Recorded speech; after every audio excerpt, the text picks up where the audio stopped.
That was our best E flat of the year. Woo! Hello, everybody. I'm Steve Peterson. And I'm Jack Hinkle. Watch that be like 6 cents flat. Oh, no. Welcome back to Chops Podcast, the podcast where we talk about the teaching trifecta, mainly knowing your students, knowing your content, knowing your teaching. Welcome back, Jack Hinkle. It is now Wednesday, middle of August. School's cooking. We got the first football game coming up. We got school pictures probably just 2 weeks down the road. We got 2 weeks until Labor Day. Marching band competition starting in about 3 weeks. Gosh, you got that locked in. Woo! That's good. Oh, Okay, is the honeymoon phase still on? yeah. I think so too. I'm still feeling good. Ask me next Monday. I don't know. But then you get that the Labor Day Monday off right around when the honeymoon phase ends.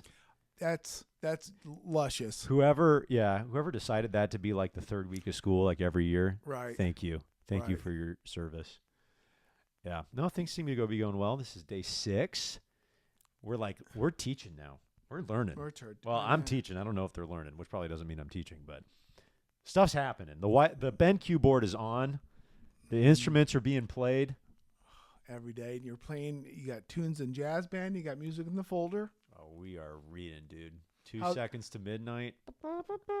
That's a banger. Yeah, oh boy. That is a banger. great tune. Do you have how are your notebooks going for music theory? So far, so good. The kids dig the pencils. Yeah. They're liking it. This is so cool. It's a pencil. Yeah, the battery never dies. I won't lose. Yeah, no, they'll lose it. Yeah, they dig that. Still using the BenQ. I'm using an iPad, but not much iPadding going on in my other classes. And then piano's still fun. We're still in the fun phase of piano. It's still fresh. Everyone's kind of into it. It's good. It's good. And Steve has totally changed things up across the street, which leads us kind of into like what we're talking about this week. Steve just confessed to me he likes when he teaches and it feels like him.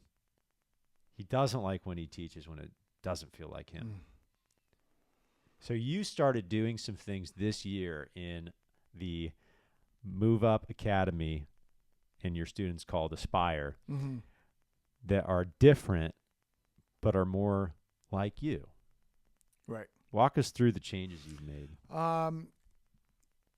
We start every morning now with a huddle, like meeting, or just like sitting near each other. And this is like 10 kids? Yeah. 10 to 15 kids, right? And kind of going through question of the day. But like today was fond memory of a teacher K through 6. Ooh, nice. Right?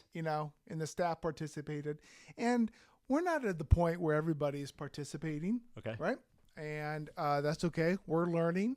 We're leading. We're getting more. Leading. Yeah, we're yeah. leading. We're getting more people involved in the conversation. I have some go-to people that I know can push out an answer, but just kind of, bring up some positive vibes. Someday we'll do least favorite teacher, but I mean, you got to be careful when you do that, like get grades K through 6, right? Or a funny story of, but you got to be careful with those. So right now we're positive, like, good memories from grade school. Also just kind of writing the agenda on the board. I was kind of just thinking like how I missed doing that, like writing on there, like announcements. And I know that we use the BenQ board a lot in band. And then at Aspire, we have a great video board. And we usually have a slideshow or some video playing without sound and, something going on. But just kind of like having an agenda, that seems like so basic, but, being in Aspire, being in an alternative learning where it's almost a 3-hour block of time where it can kind of seem nebulous, right? Because that's a long time. That's a long time for everybody. And including a teacher. Including the teacher. I mean, to stay engaged and to stay like on top of things and stay like positive and like energetic and productive but taking care of yourself and taking care of the kids. But just, kind of making sure that we're like in a system and we're in the agenda for today or the agenda for the week. Like, don't forget tomorrow this is happening. We have this happening on Friday, this day coming off here. And then what I like to do, and I think it's been one of the fun things like over a long time, is like trying to use classroom experiences as teachable moments. And we've talked about this, right? So before I left for the day, on the whiteboard I have, the portable whiteboard, I wrote yes equals yes, no equals no. So that's like bullet point 4 tomorrow. Okay. So, and you've already told me this story of what goes along with that, but you're prepping the kids to see this, and this was something that happened today, but they're going to learn from it tomorrow, as opposed to you shouldn't do this. So what was the story behind that? okay. So yes equals yes, no equals no. Johnny, do you have your phone today? Did you turn your phone in? I don't have my phone today. And then you come to find out later, at the end of the day, they're using their phone. So clearly they're not honest with that. And so, there's consequences for that. There's like phone referrals, and, Concord has a system to kind of get that going. But it's kind of just more the idea, like, if we are answering a question, then we're answering it honestly. Yeah. Right? And if we're saying yes, we're going to mean yes. And if we're going to say no, we're going to mean no.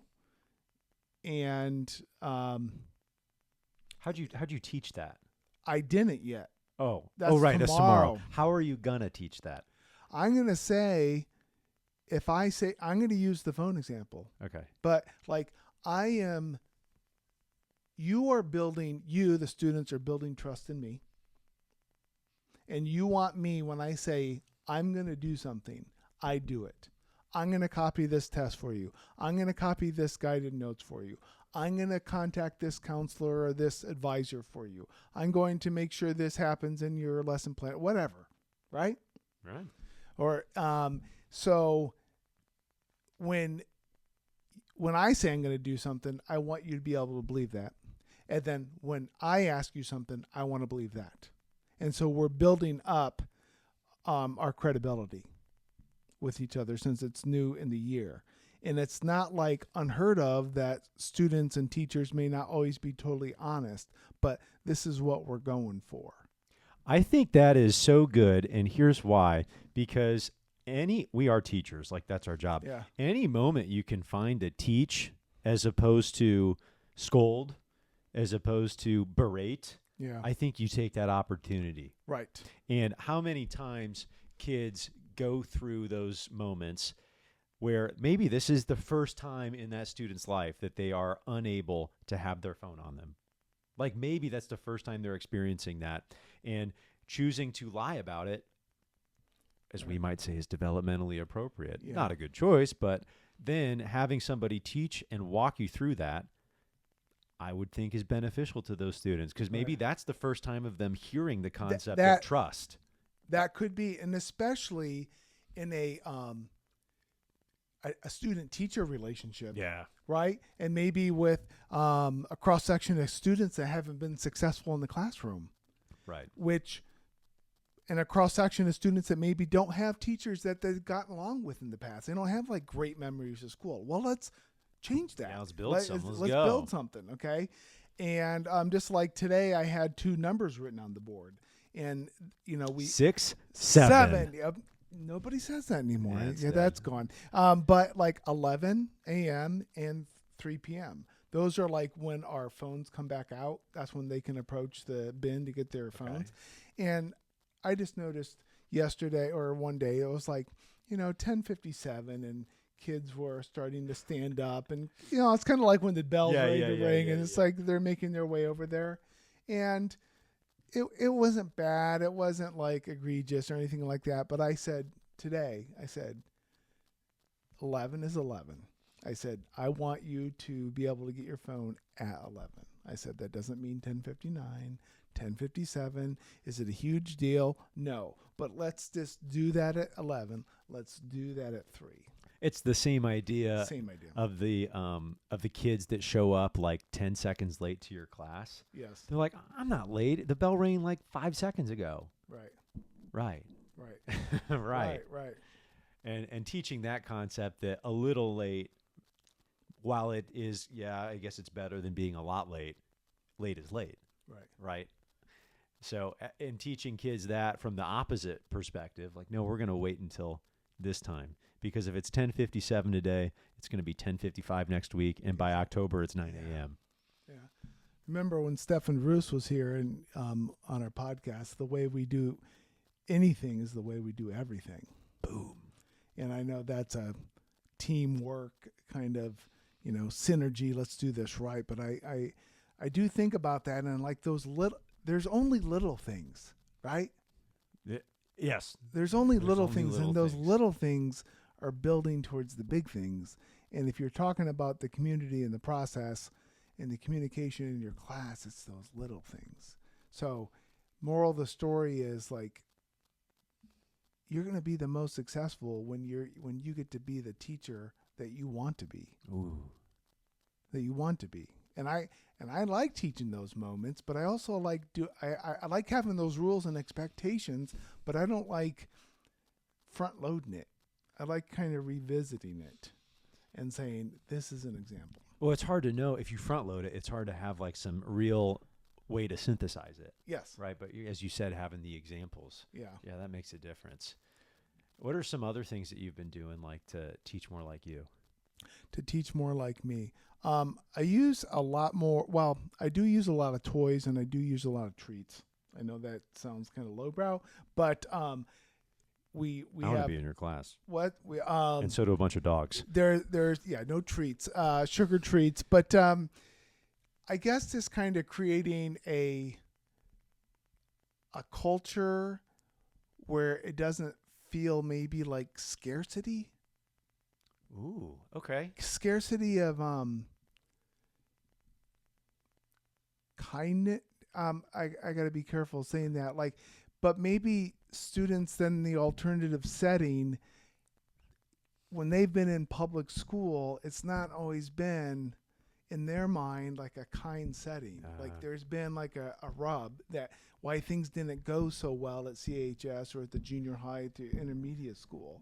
And so, like, kind of normalizing the generosity or normalizing kindness. Wow. Or normalizing politeness or normalizing laughter, right? And not only normalizing, but like expecting it as Yes. a surplus of it. Right. That like when those kids go to Aspire with Mr. Peterson that day, they know there's a strong chance that they're going to get like some sort of goodie, like food. Yeah. They're going to get some sort of like belly laugh. I think that's a Yeah. Gay Burton quote, right? Yep. Like belly laugh a day. Yeah. You need one.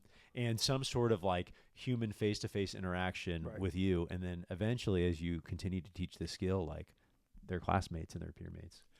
That's the dream. Yeah. But I mean, that was one thing I always loved about, especially jazz band, like the group of 20 kids, that you just had like this little lab, right?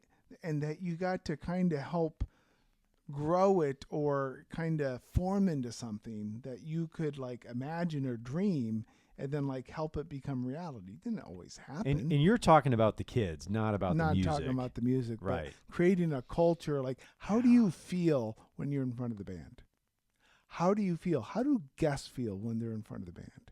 And so, like tomorrow, we have guests coming in from outside of Concord to You talk. got that going that fast? Well, we have some guest speakers talking about work-based learning programs. Cool. But things in the community like Lifeline. Yeah. And so we have people coming in, but so that also gives us a talking point about what does it look like when we have a guest? You know, what does it look like, how we're looking? And gosh, that's a good skill to teach, because teachers, how many times do you feel like when somebody walks into your Oh, it's class terrifying. that they like present to your class? You're like, sit up, stop talking, get off your phone, look at it. Ha-cha-cha. Well, you know, you went through the, like jazz season last year, and you went through a number of clinicians, and you had Dr. Pivic with you, and you had Mark Baselli, and you had all these guys. But that stuff, even though that's like stuff that is can be intense for your teaching, it's like really good for you, isn't it? Because To you see your kids- exactly Yes, what you've taught them. exactly. You see exactly So what if you've you taught don't them. see anything, that's on you. That's on you. Oh, Right. that's why it hurts so bad. I know. If they're sitting there not making eye contact and acting like they're not interested or their heads are down, that's on you, Oh, gosh. right? Sorry, I'm still Okay. on the Yeah. PTSD from the clinic stuff. But you no, my feel kids are fine. you feel you feel like you're You feel like the kids do when they're taking a test. Yes, you are on. You're on, and you, like, but you have no control you of the have no moment. control. You're just how watching, it's and gonna you're like, go. okay, please smile, please look up, put those eyebrows higher, We've sit talked taller. About, we've talked We about, talked about that. Why are they Stop talking? it. Why Stop are they it. talking? Stop Why it. are they looking at each other? Why does he have his head down? Why is he clicking his keys? Why is he soaking his reeds? Why is he Stop. playing F sharp when it's been F natural this whole time. Right? Yeah. But you're able to teach better when you are in the community or culture that you create. This is true, or so I like to think. Yeah, that's when I feel the most comfortable. But also, I think it's when the kids feel the most comfortable. It's like when you've had a class of kids, I mean, like an ensemble or even Aspire, when you have some returners, it's like when they can come to know what to expect from you as a teacher, that makes the class run so smooth. When they kind of know what is coming next because they know your lesson plan, they know your playbook, and they can anticipate what comes next, that just really helps. Yes. And so, yes, it is like I want to teach like myself, but I want my students to know who I am and how I teach because that makes things run smoother, you know? And I was noticing this. Well, I think about like my Jazz 2 this year. Okay. This is my first band in quite some time, my first jazz band that I haven't like had any kid in it before. I think I've had one kid in it before. But 2 years ago, I taught Jazz 2 and 3. Last year, I taught 1 and 2. So both bands were kind of the same band from the year before. 3 went to 2, 2 went to 1. Right. Most of the same kids. This year, a lot of Jazz 1 stayed, like the seniors that didn't graduate, or current seniors. And then most of the kids that are left in Jazz 1 were from Jazz 2 last year. Couple of them are new. But my Jazz 2 this year is almost entirely kids from Jazz 3. So it's almost all kids I haven't had. Mm-hmm. And so I've noticed that the vibe in that one is very malleable because they're like, who are you? What's your deal? What's what are you going gonna on? do? Yeah. And so I've been trying really intentionally to be the teacher I want to be and have that class setting the way I want it to be and like kind of learn from last couple years and how I want to run things. And I think I do. I know I talk on this podcast a lot about how silent rehearsals are not bad, but I do talk about how I want, a little more give and take, especially in jazz band with kids talking. Mm-hmm. This year I'm trying to do more intentional of that. And if it's like, if you're just talking, like stop and like really trying to shut that down early and set the standard for that, especially with Jazz 2 since they don't know me. Yes. And so that's been something that's on my mind. But when it comes to like teaching like the way I am, like who I am, I think of piano like the most because, we talked about last episode, like you've probably taught that class 50 times. Yeah. I'm for sure in the double digits and I feel very comfortable about how I do it. And I have like a certain way I like to do things and being able to know that playbook very well myself and implement that with the kids, I feel very comfortable with. And one thing that teaching like me is I use technology like a lot in that class. I like to put the iPad like behind me with the camera on and like show my fingers, AirPlay that so the kids can see me playing live on the TV. I take pictures of the book and annotate it live on the TV. And so I just feel like I'm just teaching piano. I mean, I know that sounds dumb, but like I'm just teaching kids piano, but it just happens to be a class period for 50 minutes with like 14 kids in it. Right. And then finding moments to like have some authentic laughter, like as you talked about, and teaching the kids how to read me. So it's like, okay, we're going back to like learning stuff and like switching fast with me and giving those skills to that. So I feel like it's a little harder for me to talk about because I've been teaching the same thing for a while, but you've kind of like, this is new to you and you're kind of figuring stuff out and you're like, I need to go back to me. And I think that's like a good point. Like if you're a teacher that's teaching a new class that maybe you don't really have your identity in that class. Like if you're used to teaching ensembles and you're going to music theory, or maybe you were in music theory and you're going to student resource time, right? Or your student, you've been doing 8th grade choir and now you're picking up a fax class, about life skills or something like that. Totally different. And so you have to find your teacher. You got to find your personality in there, and that comes with time in that role And that comes also from thinking about your past when you felt comfortable. Like, what do I want to duplicate and emulate and replicate, you know? Okay, I need to get something off my chest. Okay. I need to share something with you that's like personal, Okay. and like I feel kind of like not ashamed, maybe a little embarrassed, but like I don't know if You I've used your ever. phone today. Okay, go ahead. I did use my phone Yeah. to tune. Actually, I used my iPad. I feel like I always overanalyze how I interact with kids, both as a class but also like individual. And I'm like, should I have said this? Should I have done this? Is this like the most professional way? Should I have been less like more relaxed with that converse? Like that's something like when I think of teach like myself, I replay these conversations like all the time. It's like it's not good. It's not healthy that I do that. But I'm afraid, like I thought I would feel comfortable after 10 years. I'm like, nope, this is how you do it. No. I don't think, I think that's probably one of those things that keeps teachers coming back is kind of that sharpening, like, how do I get this better? Right. Right. And not like the same thing, but even if I did a lot of the same things, how can I make it a new experience and make it fresh? Can I give you an example today? Yeah. Of course. We're playing 2 Seconds to Midnight by Alan Baylock, a banger Yeah. funk jazz tune. Totally cool. Mm-hmm. Alan Baylock did not write anything for the fourth trombone. Like there is not much going on for that fourth trombone. And I was joking with the student, great kid. I was like, you just need to come up with some choreography here. Okay. And he's like, I got you, Mr. Hinkle. And started like Yeah. doing like marching band Big Ten stuff in the middle of it. It didn't make sense at all, but it was funny. But then I'm like thinking like, and again, this is the overanalysis part. I was like, should I have said that? Like, is he going to like take that to heart and do that always and then get like upset when I say, well, we can't do that for the concert, bud. Right. And so that's just like a small example. It's more of a harmless one, but like I thought about that. Does that go away?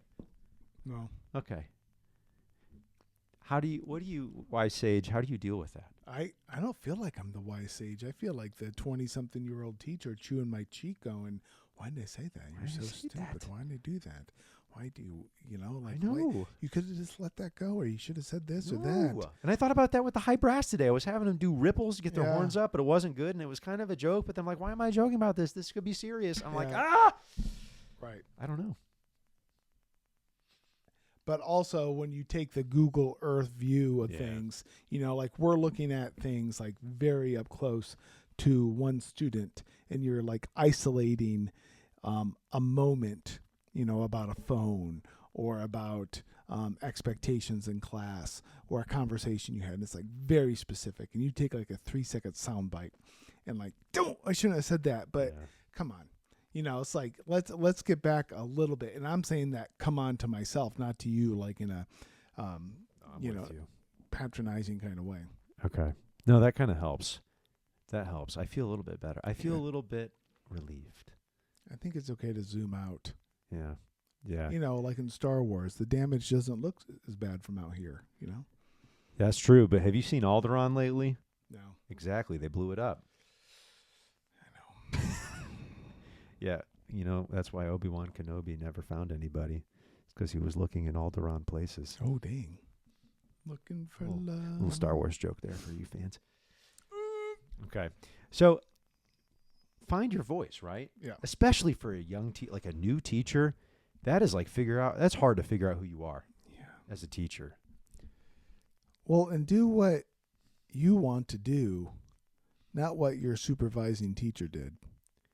And not what your student teacher buddy did, or not that what your department chair does, but do what you want to do, like what feels good for you. Yes. Like what works for you and your kids. One of the most terrifying things, but also the best things that Steve taught me when we were co-teaching is like, Jack, we can do whatever we want. That's true. It's terrifying because you can Right. do whatever you want in your classroom. But Right. like, if you need to teach something differently because it makes more sense to you, you do that. You do that.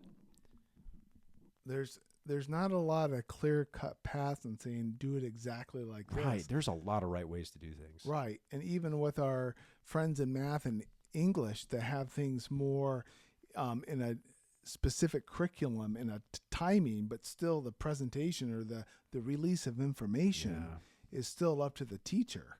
And, you do you. True. Okay, that's it. You got to go eat. I got to go eat.